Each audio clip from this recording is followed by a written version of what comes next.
네, 우리 시편 89편 1절과 2절 말씀, 2절 말씀을 우리 같이 한 목소리로 읽겠습니다. 1절입니다.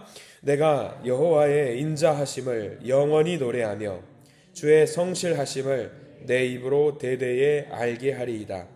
내가 말하기를 인자하심을 영원히 세우시며 주의 성실하심을 하늘에서 견고히 하시리라 하였나이다. 아멘.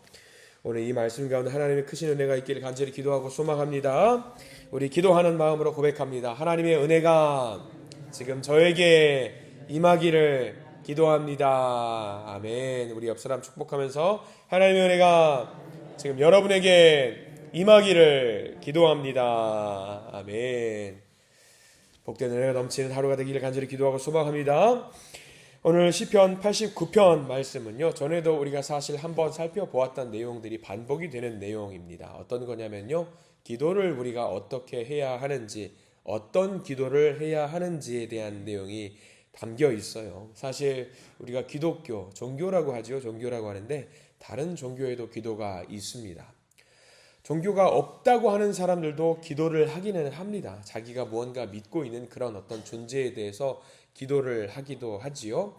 다만 우리의 기도하고 좀 차이가 좀 있다라고 한다면은요, 세상적인 기도는요, 어떤 목표를 정해두고 기도를 부지런히 합니다.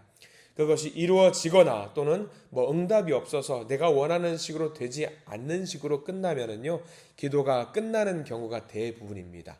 더 하지 않습니다. 근데 시편 89편이 알려주고 있는 기도는 우리한테 이렇게 말하는 거예요. 기도는 그렇게 하는 거 아니야 라고 이야기를 해주고 있는 겁니다. 그러면 시편 89편이 이야기해주고 있는 기도는 어떻게 해야 되는 것이 제대로운 기도입니까? 그래요. 어떤 기도냐면요, 말씀에 근거한 기도를 해야 된다라는 것을 알려주고 있습니다. 우리가 마음대로 기도하는 것이 아니라 제대로 응답받는 기도를 원한다면 이 말씀, 우리에게 주신 언약에 근거해서 기도를 하라고 우리에게 이야기를 해주고 있어요. 하나님은요, 그냥 무슨 일을 하시기 전에 항상 그렇습니다. 약속을 우리에게 하신다라는 것을 우리에게 기억나게 해요. 약속. 내가 너희들과 약속을 맺었다라는 것을 기억나게 만들어요. 하나님은 역사하시는데 어떻게 역사하시느냐? 그 언약, 우리하고 맺은 그 약속을 지키는 방법으로 한 걸음씩 걸어가신다라고 하는 거죠. 가만 보면 그래요. 예수님이 이 땅에 오신 것도 마찬가지예요. 뜬금없이 우리가 너무나도 많은 죄를 저질렀기 때문에 야, 내가 지금 아들을 너희들에게 보낼 텐데 준비해라 지금 이야기하는 것이 아니라 이 아들을 보내시겠다라고 하는 이 약속이 언제부터 맺어진 약속이냐면요, 태초부터 맺어진 약속이에요. 성경으로 치자면 창세기 때부터 이미 언약의 말씀이 약속이 되어 있어요. 그 약속을 차곡차곡 이루시는 그 과정이 이 구약 성서 전체거든요. 약속을 이루시는 과정. 그러니까 하나님은 우리가 알지도 못하고 있다가 갑자기 뜬금없이 나타나셔가지고 일을 하시는 것이 아니라 어떤 일을 하실 것인지 이미 성경에 말씀에 다 기록을 해 두셨단 말이죠. 그리고 그 말씀대로 하나씩 한 걸음씩 역사하셔요. 그러면 우리가 기도를 어떻게 해야 되는지 분명해집니다. 어떤 기도를 해야 되느냐? 말씀을 붙잡고 언약을 붙잡고 약속을 붙잡고 기도를 해야 되는 겁니다. 그게 제일 정확한 기도입니다. 말씀을 보다가 여러분들 말씀을 통독을 하거나 말씀을 읽다가 어떤 말씀을 붙잡고 갑자기 은혜를 받았어요. 그러면 하나님이 계시를 주시는 건지도 몰라요. 약속을 주시는 거. 내가 이 말씀을 너가 붙잡고 있는데 이 말씀으로 내가 약속을 이루려고 한다. 그래서 이 말씀을 간절히 붙잡고 기도를 해야 되는 거죠. 그러면 반드시 그 말씀을 통해서 하나님이 역사하실 줄 믿습니다. 그 약속을 통해서 하나님이 역사하시는데 오늘 시편 89편에는요. 어떻게 역사하시느냐, 굉장히 중요한 단어가 반복해서 나와요. 여러분 혹시 89편 오늘 쭉 한번 읽어보시면서 이 단어에 집중해 보셔야 되는데 어떤 단어냐면요. 신실하게, 진실하게, 그리고 성실하게, 이 단어가 계속해서 반복해서 나와요. 계속해서 반복, 여러 번 나옵니다. 반복해서 나온다라는 것은 강조하는 거예요. 신실하게, 진실하게, 성실하게. 자, 몇 개만 좀 볼까요? 우리가 읽었던 말씀 1절과 2절 봤잖아요. 그 단어에만 초점을 두고 한번 읽어보세요. 1절 말씀 먼저 읽어보겠습니다. 시작. 내가 여호와의 인자하심을 영원히 노래하며 주의 성실하심을 내 입으로 대대에 알게 하리라. 벌써 두 번 나왔어요. 인자하시다. 그리고 성실하시다라는 단어가 나왔어요. 약속을 지키는데 어떻게 지키신다? 인자한 마음으로, 성실한 마음으로 지키신다. 그리고 2절 말씀도 볼까요? 2절도 반복해서 나와요. 2절도 읽겠습니다. 시작. 내가 말하기를 인자하심을 영원히 세우시며 주의 성실하심을 하늘에서 견고히 하시리라 하였나이다. 이 말씀이 계속해서 나옵니다. 내가 어떤 사람다, 어떤 존재냐면 내가 인자한 존재야, 성실한 존재야, 신실한 존재야, 진실한 존재야. 그리고 그렇게 신실하게, 진실하게, 성실하게 뭐 하느냐? 약속을 지킨다. 약속을 지키는 존재다. 3절과 4절이 그거예요. 자, 3절과 4절 말씀 같이 한번 다시 읽어볼게요. 시작. 주께서 이르시되 나는 내가 택한 자와 언약을 맺으며 내 종 다윗에게 맹세하기를 내가 내 자손을 영원히 견고히 하며 내 왕위를 대대에 세우리라 하셨나이다. 내가 신실하고 진실하고 성실한 존재인데 신실하고 진실하고 성실하게 무엇을 하느냐? 언약을 맺고 그 언약을 반드시 이루는 존재다라는 것을 이야기하고 있는 거죠. 지금 시편의 약속은요, 일관되게 어떤 약속을 맺고 있냐면 이스라엘 백성들에게 주시는 말씀으로서 내가 성실하게 다윗 왕조를 반드시 세울 것이다 라는 약속을 하고 있는 거예요. 그래서 시편 말씀 전체가 그 약속에 대한 이야기를 하는 거거든요. 굉장히 긴 말씀을 내가 다윗 왕조를 약속했잖아. 내가 다윗 왕조를 반드시 세울 거야 라는 내용이 담겨 있어요. 자, 몇 개만 좀 더 볼게요. 쭉 넘어가서 27절과 28절과 29절 말씀, 그 약속의 내용이 나옵니다. 자, 27절과 28절, 29절만 읽어보겠습니다. 시작.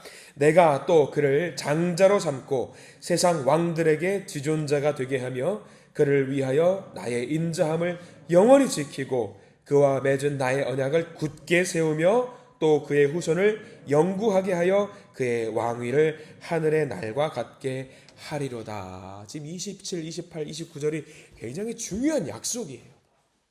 왜 중요한 약속일까?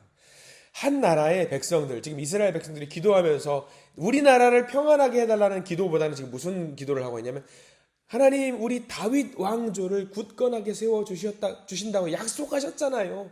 그 기도하고 있는 거예요. 한 개인의 안위를 안전하게 평안하게 유지하는 그런 기도도 당연히 해야겠지만 왕이 강력하게 그 왕권을 붙잡고 있으면 어떤 낙수 효과가 있어요. 나라가 평안해져요. 백성들이 평안해져요. 그러니까 약속을 붙들고 하나님 저를 도와주세요, 저를 인도해 주세요, 그 기도가 아니라 약속한 그 말씀에 근거한 기도를 하고 있어요. 약속이 뭐냐면 하나님 다윗 왕조를 안전하게 지키신다고 약속하셨잖아요. 이 왕조를 굳건하게 만드신다고 약속하셨잖아요. 그럼 그 언약이 이루어지면 그 나라가 평안해지고 그 나라가 평안해지면 백성 한 명 한 명이 모두가 뭐가 되냐면 안전하게 지낼 수 있는 거예요. 그러니까 이스라엘 백성들이 지금 무슨 기도를 하고 있냐면 다윗 왕조를 지켜주시겠다고 약속하셨잖아요. 주님 성실하시잖아요. 주님이 인자하시잖아요. 진실하시잖아요. 그러면 기도를 이루어 주시옵소서. 약속한 대로 이루어 주시옵소서. 그 기도를 지금 하고 있는 거예요. 굉장히 합리적인 기도예요. 말씀에 근거한 기도. 말씀대로 지켜주세요. 이 기도입니다. 근데 이 말씀이 쭉 읽어보면 아시겠지만 38절로부터 넘어가면은요, 분위기가 싸해져요. 이 약속 지켜주세요라고 하는 기도를 하고 있는데 38절 넘어가면은요, 굉장히 분위기가 싸해집니다. 마치 당돌하게 하나님께 따지는 것 같은 기도를 38절부터는 합니다. 자, 38절과 39절 말씀 넘어가 볼게요. 38절과 39절을 읽어봅니다. 시작. 그러나 주께서 주의 기름 부음 받은 자에게 노하사 물리치셔서 버리셨으며 주의 종의 언약을 미워하사 그의 관을 땅에 던져 욕되게 하셨으며 라고 하고 있어요. 아니 하나님, 기름 부음 받은 자를 주님 약속하신다면서요, 지키신다면서요, 왜 물리치십니까? 언약을 지키신다면서요, 왜 언약을 미워하셔서 그 언약을 땅에 던져버리십니까? 라고 하면서 지금 오히려 무슨 말을 하고 있냐면 하나님께 역정을 내고 있는 기도를 하고 있어요. 물론 이 내용을 잘 보면은요, 이스라엘 백성들에게 범죄한 이스라엘 백성들한테 벌 주겠다라는 내용도 이미 약속이 되어 있는 내용입니다. 언약을 이루시는 하나님이세요. 그리고 심지어 벌 받는, 이스라엘 백성들이 벌 받는 것도 지금 시편 89편을 쓰고 있는 그 기자가, 저자가 알아요. 하나님 우리 벌 받는 것도 솔직히 이거 약속되어 있는 거 알고 있습니다만, 그렇습니다만, 인정합니다만 영원히 버린다고 하신 거 아니시잖아요, 하나님. 그런데 왜 마치 영원히 우리를 버리는 것처럼 우리를 내팽겨치십니까? 지금 이렇게 기도하고 있어요. 굉장히 이걸 보고 있으면은요, 하나님 앞에서 버릇없어 보여요. 야, 이게 이 하나님께 이렇게 당돌하게 버릇없이 기도해도 되는 건가? 굉장히 당돌하다. 46절 좀 넘어가 볼까요? 46절 쭉 읽어보면은 46절 굉장히 당돌한 기도가 나와 있어요. 46절 시작. 여호와여 언제까지니까 스스로 영원히 숨기시리까 주의 노가 언제까지 불붙듯 하시겠나이까. 2절 넘어가 봐요. 49절도 그래요. 49절 시작. 주여 주의 성실하심으로 다윗에게 맹세하신 그 전에 인자하심이 어디 있나이까. 하나님이 성실하시다면서요. 하나님이 인자하시다면서요. 인자하신 거 어디 있어요? 하나도 안 보여요. 화만 내시는 것 같아요. 이러면 안 되잖아요. 약속하셨잖아요. 약속 지키십시오. 지금 따지고 있는 거거든요. 근데 하나님이 이렇게 따지는 이 사람에게 화를 내지 않아요. 신기한 거예요. 89편 말씀을 보면은요, 하나님께서 화를 내서 너희들 그렇게 말하면 안 되지! 라고 따질 수도 있는데, 하나님은 전혀 그렇게 하지 않고, 이렇게 따지는 것도 묵인하세요. 화를 내는 것도 묵인하세요. 왜? 이게 중요합니다. 왜 하나님이 묵인하시냐? 왜? 약속은 누가 했어요? 하나님이 하셨어요. 하나님이 약속하셨기 때문에 따져도 하나님이 그냥 보고만 있으시는 거예요. 할 말이 없으신 거죠. 저 말이 맞거든요. 저 말이 맞거든요. 마치 이런 거예요. 여러분들 쉽게 이야기하면 이런 겁니다. 젊은 집사님의 이야기인데요. 예전에 들었던 이야기이기도 하고 여러분들 주변에서 본 이야기입니다. 교회에서 자기 자녀들이 교회에서 하도 떠들고 조용하니까 11시 예배를 드리면서 이 옆에 아이를 앉혀요. 그리고 아이에게 조용히 귓속말을 합니다. 아빠가 약속을 할게. 아빠가 약속하는데 이 11시 예배 드리는 동안 조용히 있으면, 잘 있으면 내가 집으로 가다가 피자 사고 햄버거 사고 치킨 사주고 마트에서 장난감도 사줄게. 약속을 했어요. 그때부터 아이가 어떻게 돼요? 그 말을 듣고 조용히 무건수행을 하는 거예요. 그때부터 예배가 끝날 때까지 조용히 있어요. 그리고 입에 지퍼를 딱 닫고 절대 말을 안 하고 오히려 아빠가 물어봐도 대답도 안 해요. 가만히 있는 거예요. 그리고 예배가 끝났어요. 그럼 이제 아이가 어떻게 되는지 아세요? 성령의 은혜를 받아서 방언이 터져요. 아빠 약속 계속 그 이야기를 하는 거예요. 성령의 은사가 방언이 막 터지는 거죠. 아빠가 약속했으니까. 근데 아빠가 약속이 있어가지고 다른 어떤 정해진 스케줄이 있어가지고 어디를 들렸다가 집에를 가야 돼요. 그러면 난리가 나는 거예요. 왜? 아빠가 뭐 했어요? 약속했어요. 집에 가는 길에 피자 사주고 치킨 사주고 장난감도 사준다고 약속을 했으니까 정당한 권리를 그 아이는 계속 주장하는 거예요. 계속 아빠 피자 치킨 장난감 그 11시 예배만 지키면 된다라고 약속을 해주셨거든요. 약속 지켰어요. 아이 딴에는 약속을 지켰어요. 그럼 이제 누구 차례예요? 아빠가 약속을 지켜야 될 타이밍이죠. 지금 시편 89편 내용이 그 내용이에요. 당돌해 보이고 버릇없어 보이지만 마치 뭔가 맡겨둔 거 달라고 하는 것처럼 기도를 해요. 항의해요. 왜? 약속을 했기 때문에. 그 아이는 자기의 권리를 주장하는 거예요. 어떤 목사님은 이거를 갖다가 이렇게 말하더라고요. 기도의 담대함이라고 말을 해요. 기도의 담대함. 하나님은 말씀은 반드시 이루신다는 것, 약속은 반드시 이루신다는 것. 우리가 이거를 붙잡고 기도하라는 거예요. 그냥 생짜배기로 그냥 기도하는 것과 말씀 붙들고 하는 그 기도는 차원이 다르다라는 거죠. 예를 들면 여러분들 이거예요. 기도할 때에 여러분들 이런 말씀, 애정하는 말씀이 있어요. 요한복음 14장 18절 말씀에 이런 말씀이 있습니다. 내가 너희를 고아와 같이 버려두지 아니하고 너희에게로 오리라. 내가 너희를 고아와 같이 버려두지 아니하고 너희에게 오리라. 우리가 기도할 때 이 말씀 붙들고 기도해 보세요. 하나님 저 고아와 같이 버려두지 아니하신다고 말씀으로 약속해 주셨잖아요. 그럼 주셔요. 말씀 붙잡고 기도하는 거죠. 마태복음 28장 20절 말씀 이런 말씀이 있어요. 세상 끝날까지 내가 너희와 항상 함께하리라. 이 말씀 붙들고 기도하라는 거죠. 하나님 저와 함께 하신다면서요. 약속하셨잖아요. 약속을 이루셔야지요. 이 말씀을 붙들고 기도하면은요. 당돌하게 하나님 앞에 기도할 수 있다라는 거죠. 그리고 당돌하게 기도하면 하나님이 그 기도를 묵인하신다라는 거예요. 묵인하신다. 그렇기 때문에 우리가 이 말씀을 소중하게 여겨야 되는 이유가 여기 있어요. 이 성경은요, 여러분들 집에서 땅 문서, 집 문서 있으면 그거 쉽게 버리면 됩니까? 안 됩니까? 안 되잖아요. 계약서잖아요. 이 성경이 계약서예요. 누구하고 맺은 계약서예요? 하나님과 맺은 계약서예요. 그럼 이거 함부로 하면 되는 거 아니지요. 이 계약서를 붙들고 있어야 되는 거죠. 온통 우리를 향한 약속이 담겨 있는 게 이 성경 말씀이잖아요. 그러니까 이 말씀을 하나도 놓치지 않고 붙잡고 있어야 돼요. 이 말씀을 붙들고 기도하시는 우리 믿음의 성도님들께 모든 기도가 이루어지기를 간절히 축원합니다. 하나님께서 우리에게 땅 문서를 유산으로 주셨어요.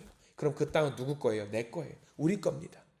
그럼 그 땅을 지금 다른 사람이 경작하고 있습니다. 그 땅을 경작하고 있는 사람에게 정당한 내 권리를 주장하려면 뭐가 있어야 돼요? 땅 문서가 있어야죠. 이거 내 겁니다.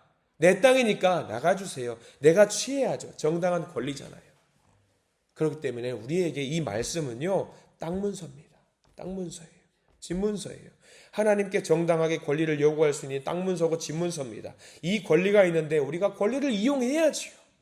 그렇기 때문에 시편 89편의 기자는 이 말씀 붙잡고 하나님 앞에 당돌하게 나아가서 기도하라고 우리에게 이야기를 하고 있는 겁니다. 근데 보세요. 하나님의 말씀이 처음에 이스라엘 백성들에게 전해질 때는요, 그 약속들이 정말 황당무계한 약속들이에요. 황당무계. 아브라함에게 뭐라고 약속했어요? 너의 자손이 무엇처럼 많아질 것이다? 바다의 모래알처럼 많아질 것이다. 얼마나 황당해요. 근데 하나님 그 약속을 이루셨어요. 사도 바울이 기도하죠. 땅끝까지 복음을 전한다라고 기도하면서 나아갑니다. 그 약속이 이루어졌어요? 안 이루어졌어요? 지금 온통 세상 보면은요, 하나님 믿는 사람들은 사방의 천지에 너무 많아요. 너무 많습니다. 2000년이 지났어요. 2000년이 지나서 지금 보면 여전히 그 약속은 유효하고 그 약속이 이루어져 가고 있어요. 하나님의 말씀이 여전히 이루어지고 있는 거죠. 하나님의 말씀이 이렇게 놀라운 겁니다. 그렇기 때문에 우리가 시편 89편 말씀을 묵상할 때 우리가 어떻게 기도해야 되는지 오늘은 기록해 두고 있는 거예요. 요즘 그런 기도가 있다고 하더라고요. 말씀 기도법이라고 해서 말씀을 읽다가 은혜를 받은 내용을 붙잡고 기도하는 거예요. 그 이야기를 청년들에게 예전에 이야기했더니, 아, 목사님 이런 거죠? 이걸 딱 성경책 펴시고 이거 딱 보시고 이거를 쫙 해서 읽어보는 거예요. 그래가지고 좋은 말씀 나면 아, 이거다, 그렇게 하는 기도가 있다라고 하더라고요. 야, 그거 말고 묵상을 쭉 하다가 주신 말씀에 은혜를 받아야지. 그래요. 오늘 말씀 기초로 해서 기도를 하라는 이야기를 우리에게 하고 있는 거예요. 우리 개인적인 기도도 하나님께 올려야 되는 것이 맞고요, 응답 받아야 되는 것도 맞습니다. 근데 가장 중요한 거는요, 우리에게 있는 이 계약서, 이 말씀, 이거 붙잡고 하나님께 기도하래요. 말씀 붙잡고 기도하면은요, 하나님께 담대하게 구해도 된다라는 거죠. 오늘 가장 중요한 거, 이 말씀 붙들고 약속 붙들고 하나님 앞에 나아가시면서 기도하시는 우리가 되기를 소망합니다. 하나님 그 약속을 신실하게 여기세요. 성실하게 여기시고요, 진실하신 분이셔서 그 하나님 반드시 그 말씀 가운데 기도하시는 우리의 기도를 들어주시는 분임을 믿으시기 바랍니다. 그래서 오늘 나아가세요. 하나님, 제가 이 말씀 붙들고 믿습니다. 이 말씀 붙들고 나갑니다. 하나님, 이 언약이, 이 약속이 제 삶에 이루어지게 해 주시옵소서. 우리 가정에 이루어지게 해 주시옵소서. 그래서 이 기도 올리실 때에 반드시 응답받으시는 오늘 하루 되시기를 간절히 축원합니다. 기도하겠습니다. 주님의 성실하심을 찬양합니다. 주님의 신실하심을 찬양합니다. 주님의 진실하심과 인자하심을 찬양합니다. 하나님이 다윗에게 주신 이 언약의 말씀 이루심을 우리가 이 말씀, 이 기록을 통해서 보게 됩니다. 세상이 아무리 흔들려도 주의 말씀, 주의 언약은 결코 변하지 않음을 우리가 이 시간 믿습니다. 우리의 눈에는 때때로 약속이 더디 이루어지는 것 같지만 하나님은 신실하신 언약의 하나님이시기 때문에 그 약속이 반드시 우리 가운데 이루어질 것을 믿습니다. 세상의 말이나 세상의 기준에 의해서 좌우되는 것이 아니라 하나님의 이 언약 말씀 붙들고 살아가게 해주시옵소서. 주님의 약속은 우리를 인도하는 한 줄기 빛입니다. 우리가 어둠 속에서도 그 빛을 온전히 따라가게 해 주시옵소서. 우리가 기도할 때마다 우리의 뜻을 구하기보다 주님의 뜻을 묵상하게 하시고 그 말씀을 의지해서 응답받는 우리가 되게 해 주시옵소서. 예수 그리스도 이름으로 간절히 기도드립니다. 아멘.